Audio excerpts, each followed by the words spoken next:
Jóvenes, señoritas, bienvenidos al curso de filosofía. En esta ocasión vamos a repasar los temas de ética y axiología. Vamos a iniciar diciendo de que ética, la palabra, viene del vocablo ethos, que significa morada, el lugar donde yo vivo, ¿sí? Eso significa la ética, el lugar donde vivo. Y por lo tanto, de la ética nace la costumbre. ¿Y la costumbre qué cosa es? La moral. Tal es así que nuestra moral, todo tiene su base en los hábitos, en las costumbres. Y cuando alguien dice, tus valores vienen de casa, tu conducta viene de casa, tienes razón, porque la ética justamente viene de morada, del lugar donde vives. Y eso es principio de su nombre. Ahora, ¿qué es la moral? Si la ética es todo lo que viene de casa, del lugar donde vives, los hábitos, las costumbres que te enseñan ahí, la moral es un conjunto de normas, de creencias, de valores. ¿Qué cosa? ¿Qué guían? Guían la conducta humana, por lo tanto, del individuo y de todos los demás. Entonces la moral es esa, es nuestros valores, nuestras creencias, nuestras costumbres. Y todo ello guía ¿qué cosa? Nuestra sociedad. Ahora bien, si la ética es todo lo que viene de casa, los valores, las costumbres, todo eso, ¿no? La reunión de todo ello es la moral. Por lo tanto, la moral es diversa. En cada sociedad tiene su moral. Pero vamos a lo que significó hace muchos años atrás, milenios, cómo surge la moral. Bien, en la sociedad primitiva, la moral surge cuando el hombre deja atrás su naturaleza instintiva y forma parte del colectivo, forma parte del grupo. En el grupo, el ser humano primitivo va adquiriendo su moral, y esa moral genera ¿qué cosa? Principios morales, la ayuda mutua, la defensa, la seguridad, el amor, lo filial. Entonces es allí donde se origina, justamente en base al grupo. El grupo determina la moral, el grupo determina la ética de la gente. Y el primer grupo consolidado que se tuvo, ¿cuál fue? La familia. Así es. Ahora, si esto fue en el mundo primitivo, la moral, lógicamente, después en el mundo antiguo cambia, va cambiando porque, ¿qué cosa se genera? El trabajo. El trabajo genera, ¿qué cosa? Responsabilidades. Y aparecen nuevas formas de trabajar, nuevas formas de producir. Todo eso genera nuevas formas de moral. Claro, si la moral del hombre primitivo era una moral de familia, del grupo, de lo filial, aquí ya la moral se traslada al ámbito del trabajo. Entonces surgen nuevas formas, nuevas costumbres, nuevas morales. Pero ¿dónde se generan? Ya en el centro, en el grupo de trabajo que se da, ¿no? Ahora, posteriormente, en la sociedad feudal, la moral, con el hundimiento del mundo antiguo y la aparición de la sociedad feudal, aparecen también un cambio en la moral de todos los hombres, porque aquí el hombre se juntaba, hacía su ética, su moral en base a su familia, en base a su grupo. Aquí ya en base al lugar donde trabajaba, el grupo de trabajo que conformaba. Pero aquí ya existe, ¿qué cosa? Cambia mucho la moral porque aquí ya hay un patrón, ya hay un amo. Claro.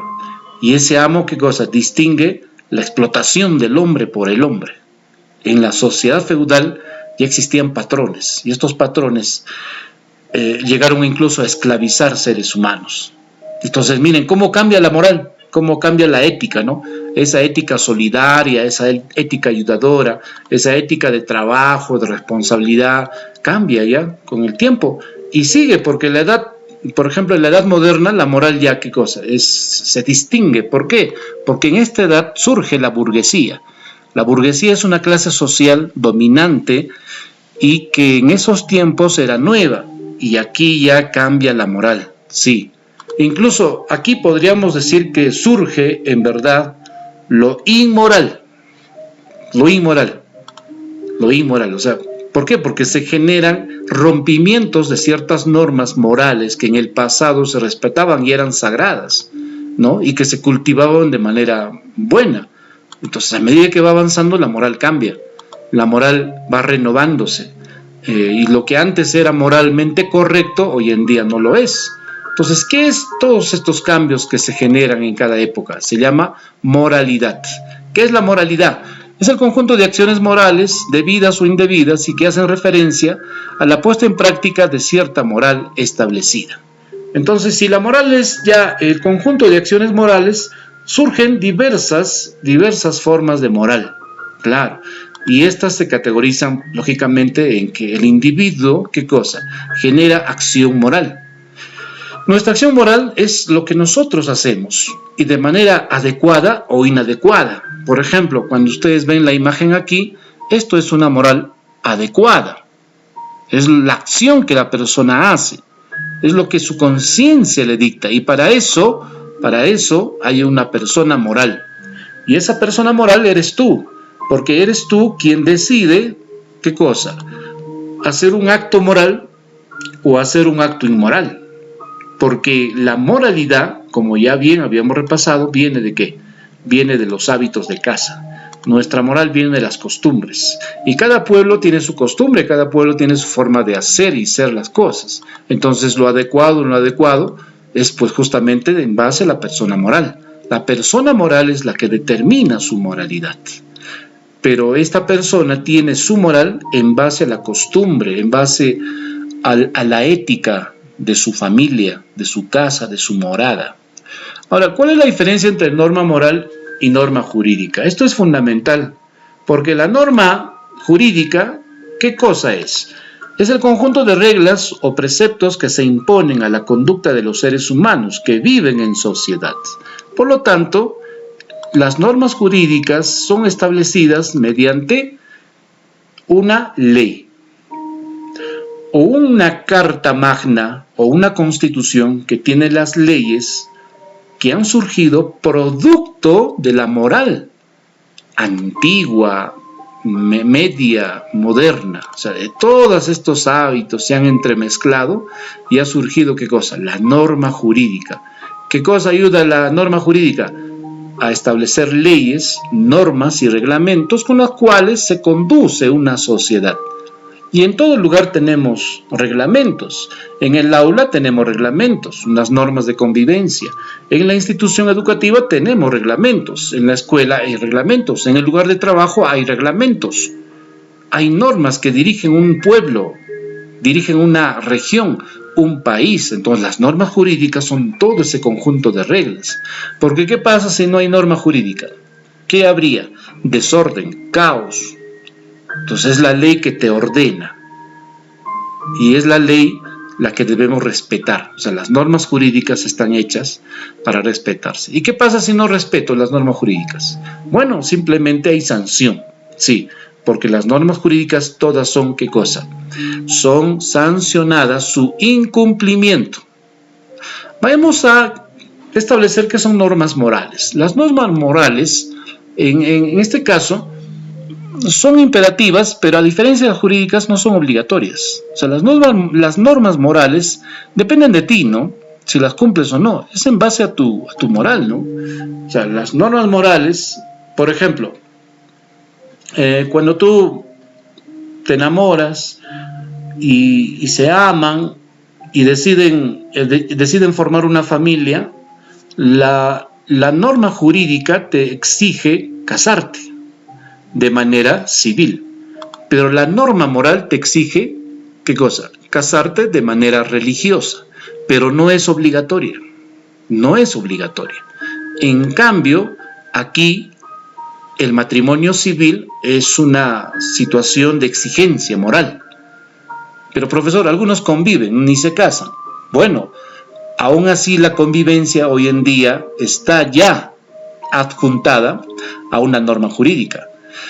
Para todo trámite que se pueda hacer para beneficiar a los niños, a los hijos, a las hijas, se requiere certificado de convivencia. Y un certificado de convivencia tiene que emitirle el juez de paz de donde vives. E incluso puede emitirte un comisario o una situación de alguna oficina del Ministerio de la Mujer. Entonces, miren, eso es la norma jurídica. En cambio, si te casas religioso, eso es un asunto, no es obligatorio, es una cuestión de moral, claro, es una cuestión de moral. Ahora, tú dirás, pero ¿cuál es lo más importante? Eso es de acuerdo a tu situación moral que tienes. Si tú eres cristiano católico o eres cristiano evangélico, lógicamente la norma moral de casarte será algo imperativo, pues algo obligatorio por un asunto de moral. Pero si tú no tienes, digamos, una formación religiosa bien formada, absolutista, entonces te bastará pues el matrimonio civil, ¿no? Además, ante la ley lo que vale es el matrimonio civil, ¿no? Incluso en sus diversas variantes. Bien, ¿cuáles son los valores éticos fundamentales que existen en nuestra sociedad? En principio, tenemos a la libertad, sí. Esa libertad puede ser económica, psicológica, moral o política. La libertad es algo que tiene como valor ético clave porque nos permite, ¿qué cosa? Expresar lo que uno siente mediante la voz, la escritura, el dibujo, en fin. Pero esa libertad es restringida. Si bien es cierto, la libertad es lo que tú quieres hacer y lo haces, pero tienes que entender que no hay libertad sin consecuencias, que todo acto libre genera ¿qué cosa? Consecuencias. Y estas consecuencias, si estás capaz de asumirlas, entonces utiliza tu libertad. Otro valor ético fundamental es la igualdad. Es el valor que exige para todos los hombres el mismo respeto. Todos somos iguales ante la ley. Todos somos iguales. Y dentro de naciones democráticas, sin duda alguna, la igualdad tiene que ser una agenda impostergable. Entonces, la libertad, la igualdad son valores éticos fundamentales. De lo contrario, no podríamos ser sujetos de respeto, de ser dignos en una sociedad. Otro valor es la justicia.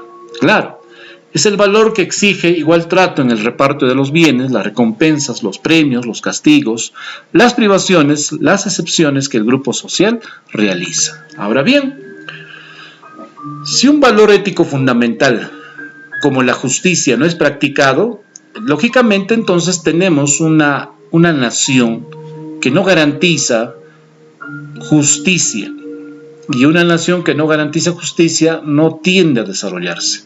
Solo las naciones que garantizan justicia en sus ámbitos respectivos, bueno, pues tienden a ser progresistas, se desarrollan mejor.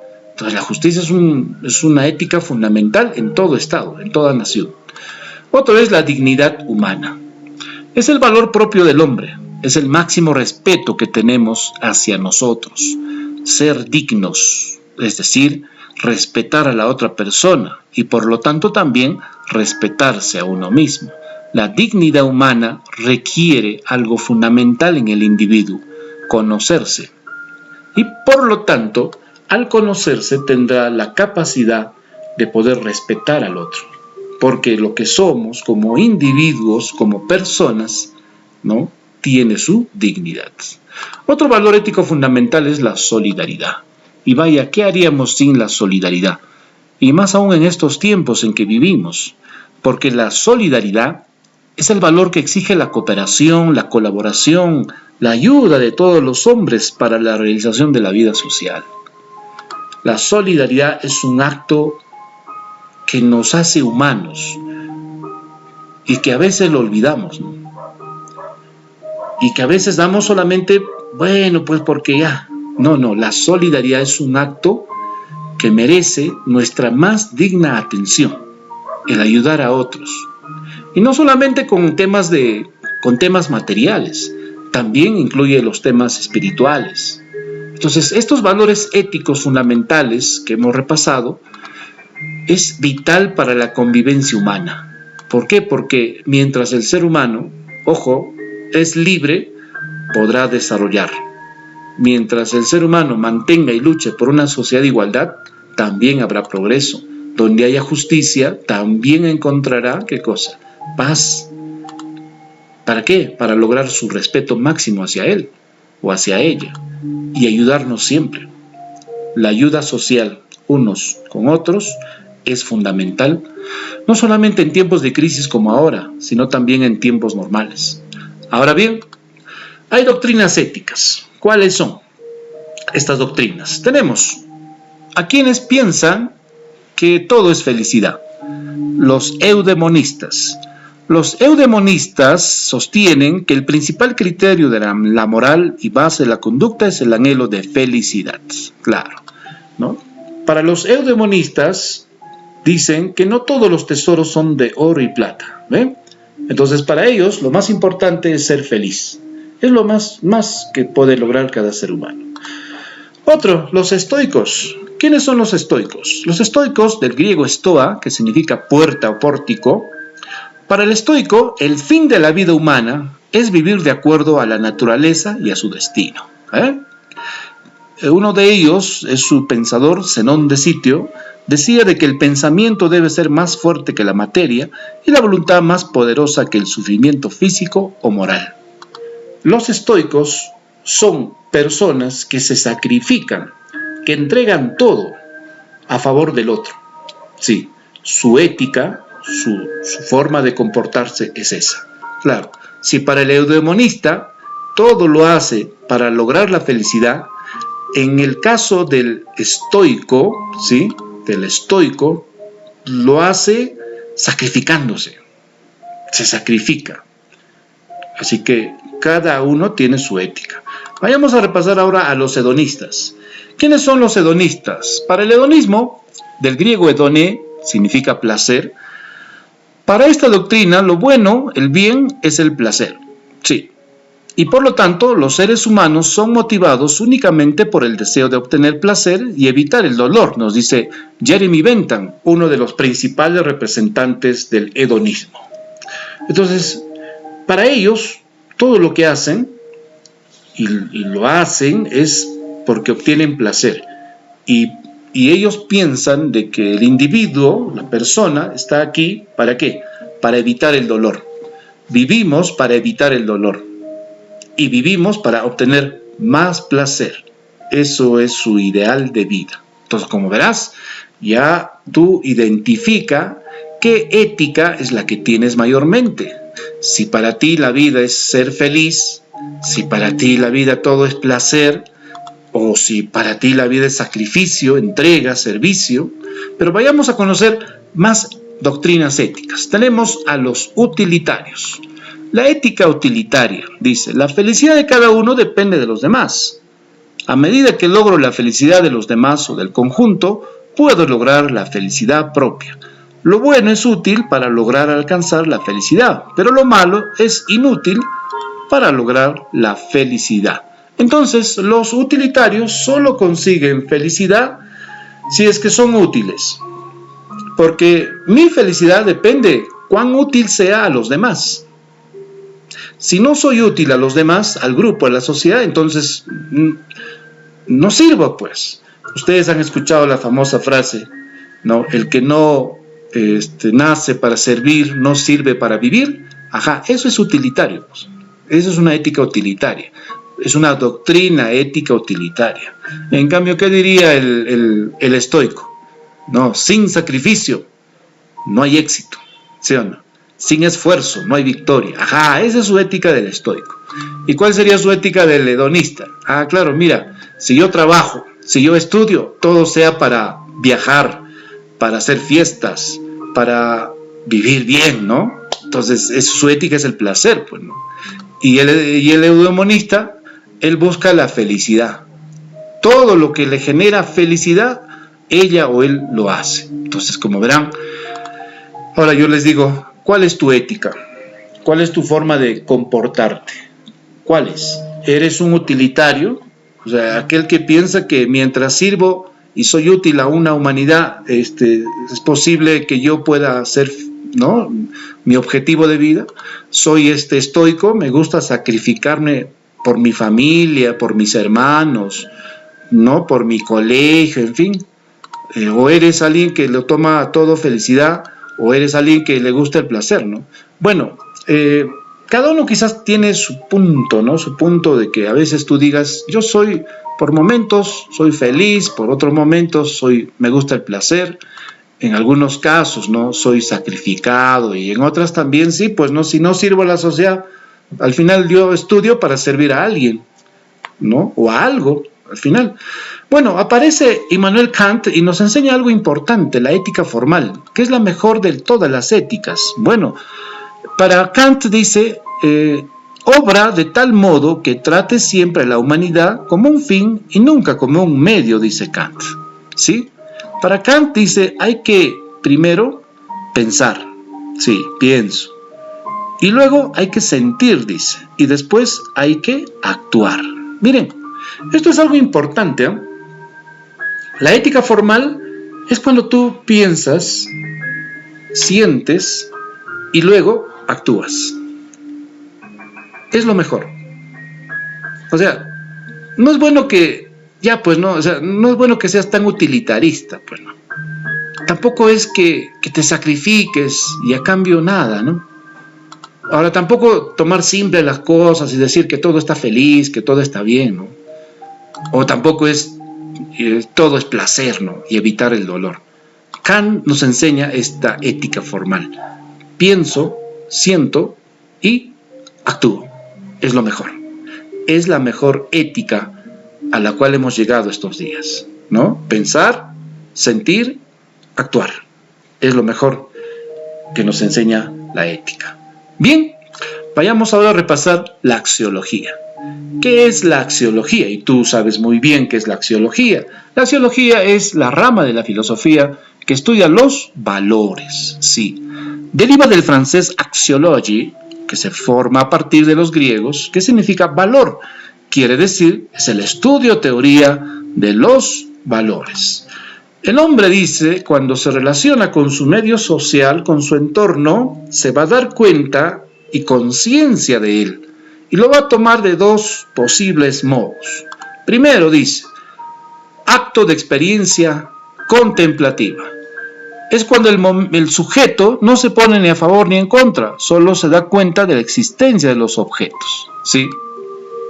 Esta es la Plaza Carrión en el siglo pasado, ubicado en la ciudad de Cerro de Pasco. Claro, no es la plaza actual que ustedes ahora conocen, esta es la plaza actual, ¿no? Pero esta era la plaza, pues. Y miren, dice que tú, para algunas cosas, no tienes más que hacer que contemplar. Y ese es el acto de experiencia contemplativa. Yo solamente contemplo, ¿sí? Es mi rol. Entonces, esa experiencia contemplativa, no me pongo ni a favor ni en contra, simplemente contemplo. Y me doy cuenta que existe ese objeto. Ha habido cambios, pero existe. Ahora bien, luego hago un juicio de existencia.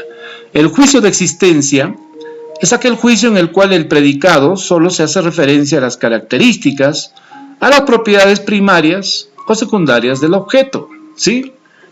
Aquí sí ya yo describo el objeto. Es la plaza que tiene como nombre Daniel Alcides Carrión García, ¿sí? Y de acuerdo a la fotografía, es época de Navidad. ¿Ve? Estoy dando un juicio de existencia ya, porque describo, hago referencia a las características de la fotografía. En cambio acá solo contemplo, o sea, acto de experiencia contemplativa. Aquí, cuando describo ya, es acto de experiencia o juicio de existencia. Ahora, el acto de experiencia valorativa. Aquí dice es el momento en el cual el sujeto se pone a favor o en contra del objeto. Lo acepta o lo rechaza, se acerca o se aleja de él. Claro, aquí sí ya, ¿qué cosa? Emite un juicio, ¿no? Acá sí está a favor o está en contra. Ejemplo, ¿estás a favor de los políticos peruanos? No. ¿Por qué? Por esto, por esto, por esto. ¿Estás a favor de los políticos peruanos? Sí. ¿Por qué? Por esto, por esto, por esto. Ajá. Eso es un acto de experiencia valorativa. ¿Por qué? Porque ya estás aceptando o estás rechazando. Y producto de la contemplación, producto de la existencia y saber sus características, y cuando ya tomas una opción a favor o en contra, surge el juicio de valor. El juicio de valor, dice, es el cual el sujeto manifiesta su aceptación o su rechazo con respecto a un objeto. Ejemplo, nuestras riquezas están agotadas por culpa de los políticos que vendieron al país barato. Aquí ya está haciendo un juicio de valor. ¿Por qué? Porque está describiendo y está diciendo lo que piensa acerca de algunos que han dirigido el país. Eso es un juicio de valor, en la cual la persona ya se pone, ¿qué cosa? Se pone a favor o en contra, de manera clara, sustentando.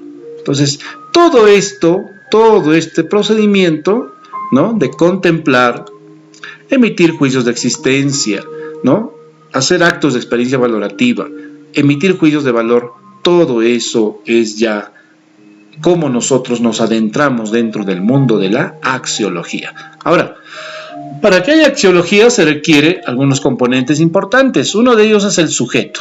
¿Quién es el sujeto? Es la persona que de alguna manera se relaciona con el objeto y lo acepta o lo rechaza.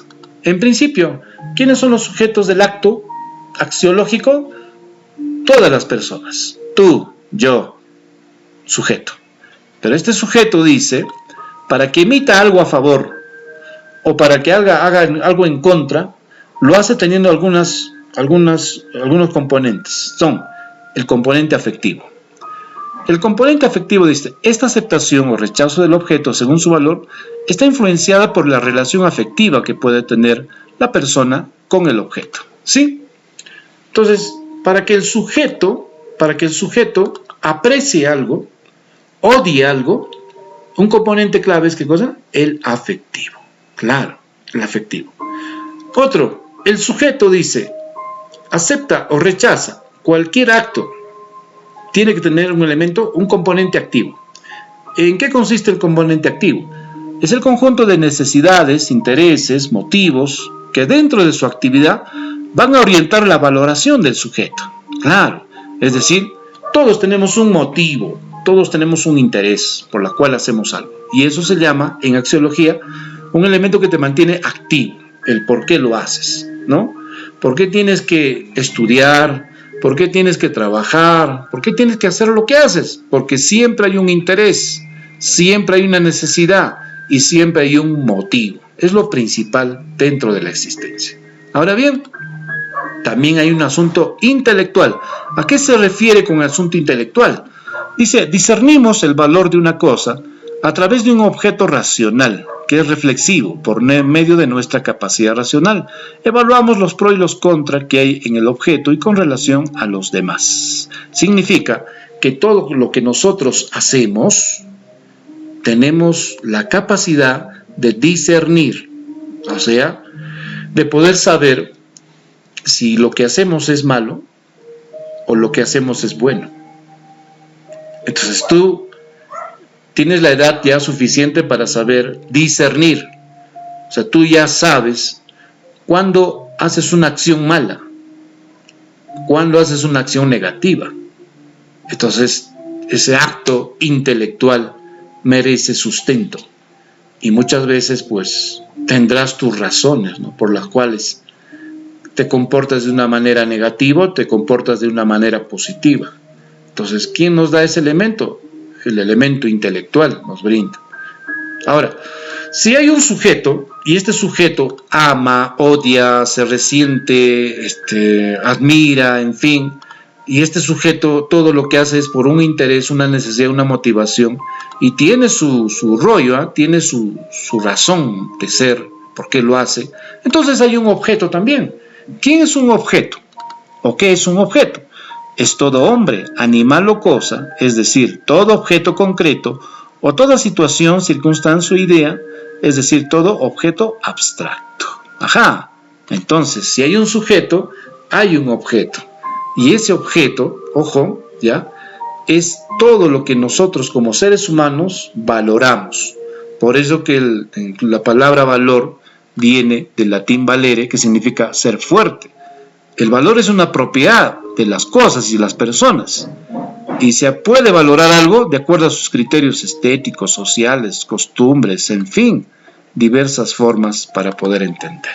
Sí, todas las personas valoran de manera distinta. Pocos van a decir, pues no, yo estoy de acuerdo con lo que diga todo el mundo. No. Cada uno tiene intereses, cada uno tiene valoraciones distintas de acuerdo a su situación de vida. Vamos a ver ahora las características del valor. ¿Qué son las características del valor? O sea, ¿qué es el valor?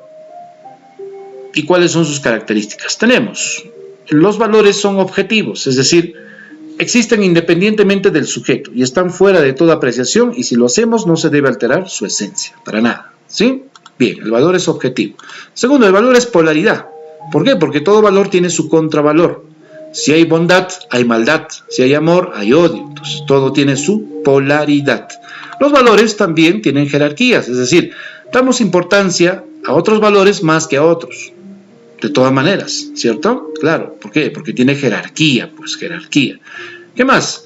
Los valores tienen un grado, o sea, el valor que se capta se presenta con diferente intensidad y podemos considerar dos cosas de modo positivo, pero una más positivo que otro. Claro, los valores tienen un grado, ¿no?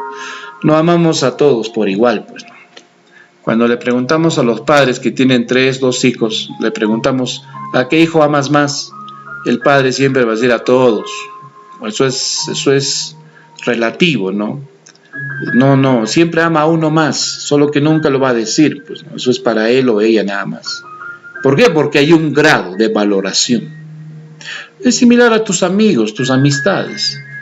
Siempre hay amigos que tú aprecias más que a otros, amigas que aprecias más que a otros. Entonces, ¿por qué? Porque hay un grado, hay un grado. ¿Cómo se clasifican los valores? Bien, los valores, vamos a ver su clasificación. Tenemos los valores económicos y productivos, o sea, lo útil, lo inútil, ¿no? Lo conveniente e inconveniente, lo oportuno, lo inoportuno, lo eficaz y lo ineficaz. Todos los valores económicos y productivos son parte importante dentro de la clasificación de los valores. Los valores vitales se relacionan con la esfera del bienestar, son los valores de lo noble, lo vulgar, lo fuerte, lo débil, lo sano, lo enfermo, lo viejo, lo joven, la muerte y la vida, lo saludable y lo fatigado. Son valores vitales. Los valores cognitivos son todos los vinculados al desarrollo de la ciencia y que busca la verdad o falsedad de todo lo que nosotros podamos captar. Busca validar o invalidar. Busca ser coherentes o incoherentes en una situación. Los valores cognitivos es desarrollo científico. Ahora, los valores estéticos tienen como estudio a lo bello y a lo feo. Aunque la estética, y eso dicen sus teóricos, de que no estudia lo feo, sino se dedica a estudiar lo bello, pero también incluye a lo feo. Entonces el valor estético es fundamental dentro de la clasificación de valores. También están los valores hedonísticos, son todo lo que nos genera placer, ¿no? El encuentro social, la diversión, la participación en una fiesta, en una actividad, en fin. También tenemos los valores, en este caso, éticos, por ejemplo, ayudar, ser solidarios, ¿no? Promover una sociedad más justa, son valores éticos que el ser humano va buscando siempre, y también lucha por la igualdad, todo eso son dentro de valores éticos. También existen los valores religiosos, ¿no? Incluyen las creencias que tienen cierto grupo de la sociedad y que debemos respetarlas, ¿no? Entonces, esos son la clasificación de los valores. Ahora, el valor no es perfecto, tiene un problema, ¿sí? ¿Cuál es el problema del valor? Uno de los problemas del valor es el subjetivismo. ¿Por qué? Porque los subjetivistas creen que el valor lo pone la persona, o sea, no la sociedad. Para los objetivistas, ¿no? El valor está fuera del individuo. O sea, la naturaleza, lo que le rodea determina su valor. En cambio, para los subjetivos, dice, el valor lo hace uno. Si yo decido ayudar a esta atleta, a pesar de que yo estaba ganando, pero tengo que parar y tengo que ayudarle a ella porque se cayó, yo le ayudo. Pierdo la competencia, pero yo le ayudé a ella. Entonces, ella ha dispuesto el valor, ella ha determinado el valor. Por lo tanto, para los subjetivistas, el valor lo pone la persona. Y eso es un problema porque no todos van a reaccionar de esa manera. Y los valores, claro, si determina cada uno sus valores o su forma de ser, pero no es controlable, pues no, mayormente hay valores que determinan la conducta de las personas, ¿no? Otro problema del valor es que hay discrepancia, o sea, hay sectores de la sociedad que nunca se van a poner de acuerdo en algo y siempre habrá discrepancias, siempre habrá conflictos, ¿no? O sea, alguien que profesa una religión con otra religión nunca se van a poner de acuerdo, ¿no? Va a haber discrepancia. Y no solamente en el ámbito religioso, en el ámbito científico, en el ámbito ambiental, en el ámbito familiar, siempre hay discrepancia es parte del problema del valor que practican las personas. Otro problema es que la constitución biológica, es decir, los valores están supeditados a la constitución peculiar y subjetiva de qué vale que haya arte plástico si no puedes ver. Entonces, ¿por qué la constitución biológica es un problema dentro del valor? Porque vivimos una sociedad en la cual, digamos, para ellos, para la mayoría, si es bonito es bueno. Si es bonita es buena, éticamente, ¿no? Pero eso no siempre es así, pues, no siempre, o sea, no se da como se piensa, ¿no? No siempre lo bonito es bueno, no siempre. Bueno, para algunos que están viendo mi cara muy blanca es por el sol, van a disculpar. Está haciendo unos días de tarde muy maravillosos en la ciudad de Cerro de Pasco que está bonito, ¿no? Pero en fin, sigamos. Entonces, ¿qué dice? Esto es un problema, ¿por qué? Porque piensan que por ser guapo es bonito, o sea, es ético, pero no necesariamente, ¿sí? El interés es otro problema del valor. ¿Por qué? Porque los subjetivistas dicen, ¿no? Dicen que una cosa adquiere valor en la medida que le confiere un interés, claro. Y mientras no hay eso, no pasa nada, ¿sí o no? Claro, el interés es otro, entonces es un valor que también valora la sociedad. Los valores son históricos porque justamente son relativos. O sea, no todos los valores que hoy en día practicamos y que vemos como positivos, no siempre fueron así. O sea, no siempre hubo cambio en la sociedad. Antes había valores que se practicaban y hoy en día no hay, pues no. Al contrario, dice, no haya crisis de valores. No hay valores. En fin, cada uno tiene su perspectiva. El objetivismo axiológico, esta corriente dice se opone determinantemente al subjetivismo, ¿no? Acá dice, los valores son objetivos, dependen del objeto y no del sujeto. ¿Te acuerdas? ¿No? Aquí, ¿no? Los subjetivistas dicen, no, nosotros, el hombre, la mujer, determina los valores. En cambio, los objetivistas dicen, no, el valor depende del objeto y no del sujeto. Entonces, ¿cómo hacemos ahí? Tú, por ejemplo, este celular, ¿por qué lo valoras?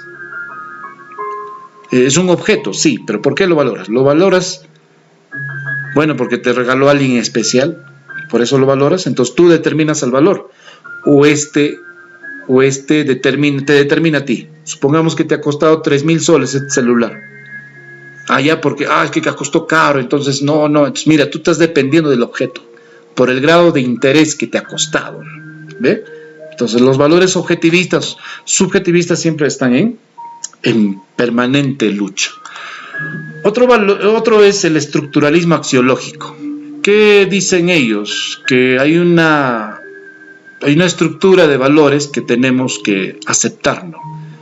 Y lógico, hay fundamentos, o sea, hay normas éticas claves y después siguen otras, ¿no? Entonces, para los estructuralistas hay valores que son tan importantes y que son la base de toda sociedad y que sin estos valores la sociedad no podría desarrollarse. Bueno, es aceptable, ¿no? Siempre cada persona tiene su estructura de valores, ¿no? Para algunos será pues ser solidarios será más importante que ser responsables, por ejemplo. Entonces los valores difieren en cada persona, en cada sociedad y de acuerdo a qué tipo de sociedad, ¿no? Donde vive, ¿sí? Otro es el relacionismo, digo. Dice, es importante la presencia tanto del objeto como del sujeto, es vital en el relacionismo. O sea, sin la relación no podemos conocer los valores. El social-culturalismo, aquí dice, es la aplicación de la crítica a fin de entender la realidad social de un medio o cultura determinada.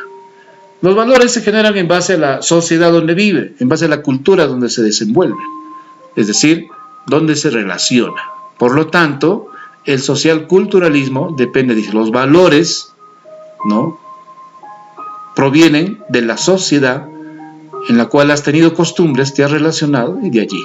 Entonces, cada sociedad tiene sus valores. Por ejemplo, nosotros, sociedad minera.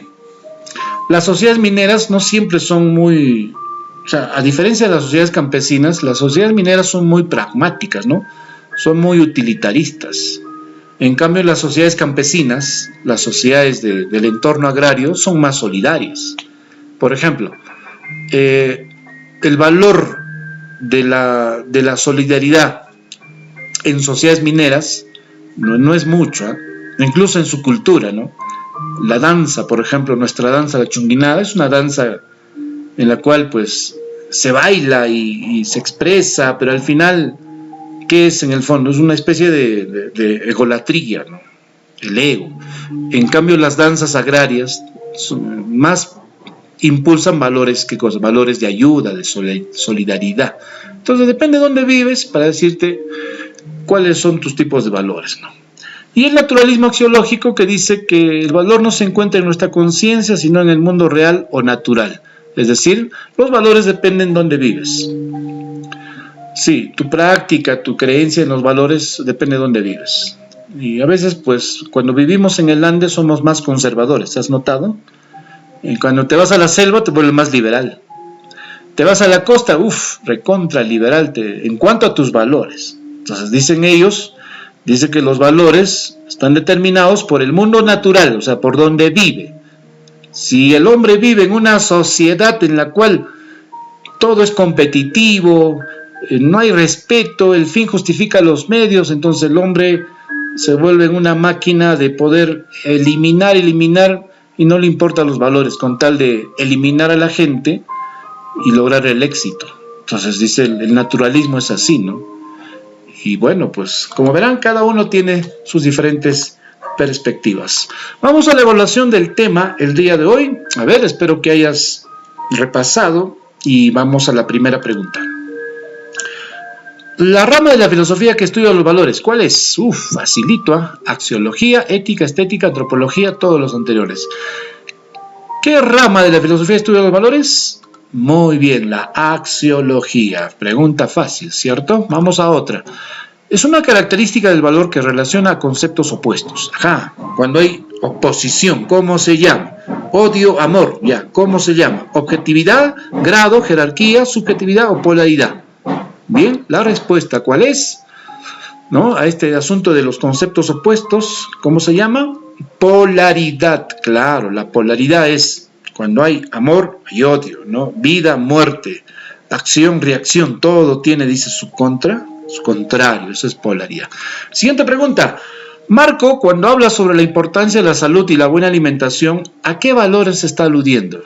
La buena salud, la buena alimentación. Valor económico, moral, vital, social, estético. ¿Cuál es la respuesta? ¿Qué valores, no? Cuando habla de la salud. Claro, los valores vitales. Estos están vinculados al tema de la salud. Cuando Rodel explica sobre la belleza o fealdad de una pintura, ¿a qué valor está aludiendo? Facilito, ¿eh? A ver, ¿qué valor o qué, en este caso, cuál estudia pues la belleza? La subjetividad, lo estético, lo objetivo, lo religioso, lo humano. ¿Cuál es? La estética. Muy bien, es la respuesta. Siguiente pregunta. El dulce no está en el vino, sino en el paladar del catador. Esta frase es una apreciación estética, es objetivismo axiológico, subjetividad del catador, subjetivismo axiológico, todas las anteriores. ¿Sí? ¿Cuál es la respuesta? El dulce no está en el vino, sino en el paladar del catador. Profesor, yo nunca he tomado vino. Bueno, ni tampoco debes tomarla. Pero hazte una idea, pero abstrae. La respuesta es subjetivismo axiológico. ¿Por qué subjetivismo? Porque dice el dulce no está en el vino, sino en el paladar del catador. El subjetivismo, ¿qué cosa dice? ¿Quién pone el valor? ¿Tú o la naturaleza? Yo pongo el valor, ¿sí o no? Soy subjetivista. Entonces el valor lo pongo yo. Por eso que el valor está en el paladar, o sea, en mí, del catador. Allá. ¿Qué es un catador? Bueno, es aquel que prueba vinos.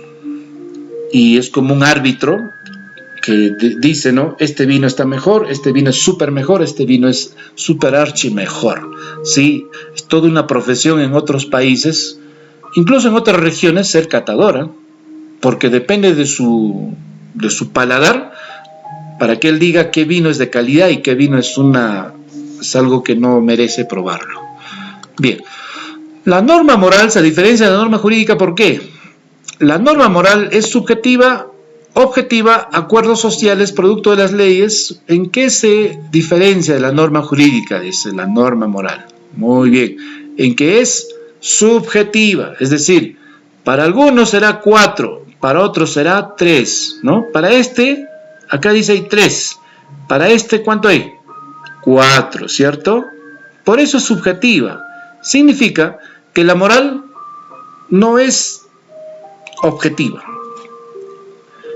Porque para algunas personas cierto individuo será malo, pues, ¿no? Es una mala persona, pero para otras dirán, pues, no, sí es una buena persona, ¿ve? O lo que ha hecho es un buen acto, y para otros dirá, pues, no, lo que hizo es un mal acto, ¿ve? Por eso que siempre será subjetiva la moral, y cambia. Siguiente pregunta, Diana tiene la capacidad de discernir entre lo bueno y lo malo. En cada acción que realiza, podemos afirmar que ella tiene, puede discernir, dice. O sea, si Diana discierne entre lo bueno y lo malo, entonces Diana, ¿qué cosa? Tiene conciencia moral. Cuando uno tiene conciencia moral, sabe discernir ya. Siguiente pregunta, es estudiada por la estética, excepto, ¿qué cosa no estudia la estética? A ver, lo feo, lo bello, lo horrible, lo sublime, lo armónico. ¿Qué cosa no estudia la estética? Lo horrible, no tiene nada que ver con lo horrible la estética. La estética está basada en los siguientes sentidos: tacto, gusto, olfato, A y B, A, B y C. ¿En cuál está basada la estética? ¿En qué sentidos? Muy bien, se me chispoteó la respuesta. Está mal planteado la pregunta, se me chispoteó. Fue sin querer queriendo, disculpen, esta pregunta está mal planteada, ¿sí? Mal planteada, claro, pues. ¿Y cuál es la respuesta entonces, profesor, a esta pregunta si está mal planteada? Bueno, te lo digo en la próxima clase. Pero ahí está la pregunta, ¿no? Vaya averiguando ya. Actividad para el cuaderno, o sea, la tarea. A ver, en tu cuaderno sustenta las respuestas correctas de cada pregunta que hemos resuelto en tu cuaderno. Mínimo 2 líneas por cada respuesta. 2 líneas, no te olvides. Segunda actividad, tú eres subjetivista u objetivista. Sustenta el porqué en 2 líneas. O sea, si tú eres el que determina los valores o los valores determinan en ti. O sea, la naturaleza determina en ti o tú determinas a la naturaleza. Bien, susténtala en tu cuaderno, no se olviden, una buena fotografía panorámica y me la envías a la plataforma para la calificación. Bueno, hasta la próxima.